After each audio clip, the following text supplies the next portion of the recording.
నమస్తే అండి. ఈరోజు వెబ్సైట్కి ట్రాఫిక్ ఎలా పెంచుకోవాలి, టిప్స్ ఏముంటాయి, ప్రాసెస్ ఏముంటుంది అని ఎక్స్ప్లెయిన్ చేస్తాను one by one. So coming to the point, first thing ఏంటంటే social media. So social media నుంచి వెబ్సైట్కి ట్రాఫిక్ తీసుకురావడం చాలా easy, first point. So social మీడియాలో మీరు ఫేస్బుక్ ఆర్ మీ ఇన్స్టాగ్రామ్, మీ సోషల్ మీడియా హ్యాండిల్స్ ఉంటాయి మీ బ్రాండ్కి. సో వెదర్ మీరు ఒక కామర్స్ బ్రాండ్ అయ్యి ఉండొచ్చు, లేకపోతే ఏదన్నా సర్వీస్ అమ్ముతున్నారు ఆర్ ఒక ప్రోడక్ట్ అమ్ముతున్నారు అనుకోండి, ఏదైనా కానివ్వండి, సోషల్ మీడియాని ఫస్ట్ వాడుకోండి. ఎందుకంటే social media is for free. మీరు పెయిడ్ యాడ్స్ చేసుకోవచ్చు కానీ, బట్ ఇనీషియల్గా ఫ్రీగానే చేసుకోండి. ఫ్రీగా చేసుకొని వెబ్సైట్ లింక్ ఇచ్చుకొని కంపల్సరీగా అక్కడ వెబ్సైట్కి లింక్ వెళ్తుందా లేదా అనేది చూసుకోండి. సో ఫస్ట్ సోషల్ మీడియా వాడండి. ఫేస్బుక్ కానీ, ఇన్స్టాగ్రామ్ కానీ, యూట్యూబ్ కానీ, లింక్డ్ఇన్ కానీ. ఇఫ్ యు ఆర్ అంటే మీరు ఒక ప్రోడక్ట్ కానీ ఒక సర్వీస్ కానీ సెల్ చేస్తుంటే యూట్యూబ్ బాగా పనికొచ్చుద్ది. ఫస్ట్ పాయింట్, చాలామంది ఏంటంటే యూట్యూబ్ కెమెరా ముందుకు రావటం, లేకపోతే కెమెరా తీసుకొని నేను ఇప్పుడు షూటింగ్ చేయాలా, లేకపోతే చాలా బాగా చేయాలి, ఇలా పోస్ట్పోన్ చేసుకుంటూ ఉంటారు. సో పోస్ట్పోన్ చేయకుండా కంపల్సరీగా యూట్యూబ్ని వాడండి. యూట్యూబ్లో ఎవ్రీ వీడియోలో కింద మన వెబ్సైట్ లింక్ ఇవ్వండి. లింక్ పనిచేస్తుందో లేదో చెక్ చేసుకోండి. ఇది చేసుకుంటే డెఫినెట్గా మీ వెబ్సైట్కి ట్రాఫిక్ పెరుగుతుంది. అంటే అదొక సోర్స్ అనమాట. డిఫరెంట్ సోర్సెస్ ఉన్నాయి. సో ఒక్కొక్కటి ఎక్స్ప్లెయిన్ చేస్తాను. దాని తర్వాత మీకు వచ్చేది paid search. Paid search campaigns అంటే మీకు ఐడియా ఉంది, ఈ ఛానల్ మీరు ఫాలో అవుతున్నారంటే పెయిడ్ సర్చ్ అంటే ఏంటో మీకు తెలుసు.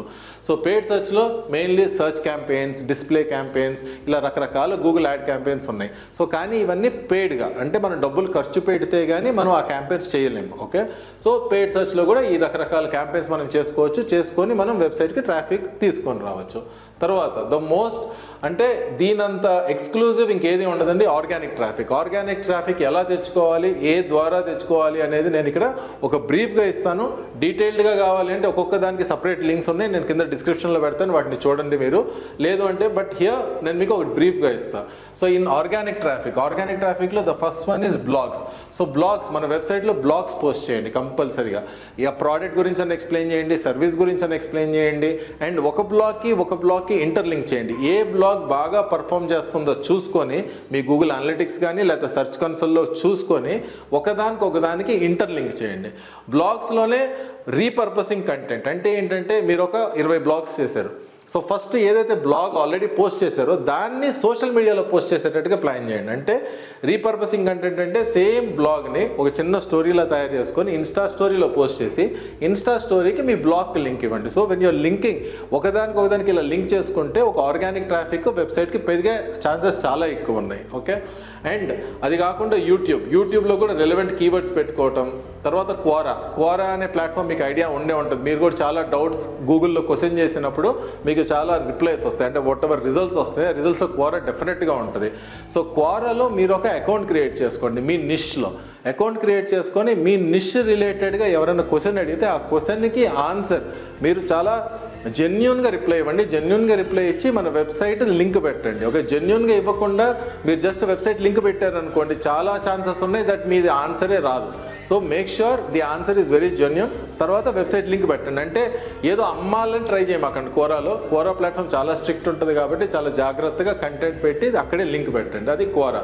Other than that SEO, search engine optimisation అంటే ఏంటి, దాంట్లో ఆన్ పేజ్ ఉంది, ఆఫ్ పేజ్ ఉంది, ఎలా చేయాలి అవన్నీ నేను మన బ్రీఫ్ వీడియో ఉంది సర్చ్ ఇంజిన్ ఆప్టిమైజేషన్ పైన, దానిపైన లింక్ ఇస్తాను, దానిపైన చూడండి. ఓకే, అండ్ దెన్ రెఫరల్ సైట్స్లో కూడా మనం పోస్టింగ్స్ చేసుకోవటం, తర్వాత బిజినెస్ డైరెక్టరీస్లో పోస్టింగ్ చేసుకోవటం. అంటే మన బిజినెస్ గురించి కంపల్సరీగా బిజినెస్ డైరెక్టరీస్ ఉంటాయి. సులేఖ ఉంది, జస్డైల్ ఉంది, గూగుల్ మై బిజినెస్ ఉంది, ఇలా చాలా బిజినెస్ డైరెక్టరీస్ ఉంటాయి. మీ లోకల్ బిజినెస్ డైరెక్టరీ ఏదైతే ఉందో కంపల్సరీగా మన బిజినెస్ అక్కడ లిస్ట్ అయ్యేటట్టుగా అక్కడ మన వెబ్సైట్ లింక్ ఇచ్చేటట్టుగా చూసుకోండి. ఇది చాలా important. Other than that email marketing ఒకటి ఉందండి. తర్వాత వాట్సాప్ మార్కెటింగ్ ఉంది. ఈమెయిల్ మార్కెటింగ్లో మీరు చేయాల్సింది ఏంటి అంటే మీ డేటాబేస్ ఏదైతే ఉందో ఈ డేటాబేస్ అన్నిటిని సేవ్ చేసుకొని దాన్ని మెయిల్ చింప్ అకౌంట్ ఒకటి క్రియేట్ చేసుకొని, మెయిల్ చింప్లో చాలా చీప్ 3,000 సమ్ చేంజ్ ఉంటుందండి, 3,000 చేంజ్ ఉంటుంది, where you can send around 40,000-50,000 of emails in a month. Okay, so మెయిల్ చింప్లో సింపుల్ ఈమెయిల్ క్యాంపెయిన్ చేసుకోవచ్చు. అండ్ మెయిల్ చింప్లో ఇంకో అడ్వాంటేజ్ ఏంటి అంటే ఈమెయిల్స్లో ఏదన్నా జంక్ ఈమెయిల్స్ ఉంటే ఆ జంక్ ఈమెయిల్స్ అన్ని చూపించేస్తే అవి డిలీట్ చేసుకోవచ్చు. So email marketing is one method మనం ఎక్కడైతే ట్రాఫిక్ అండ్ వెబ్సైట్కి పెంచుకోవచ్చు.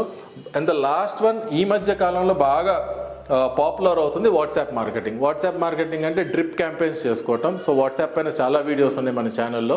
సో వాట్సాప్ బిజినెస్ APIని ఎలా వాడుకోవచ్చు, వాడుకుంటే దాని లాభం ఏంటి, ఓకే, అండ్ ఎలా వాడకూడదు టు గెట్ బ్యాండ్ కూడా నేను చాలా వీడియోస్ చేశాను, ఆ వీడియోస్ చూడండి.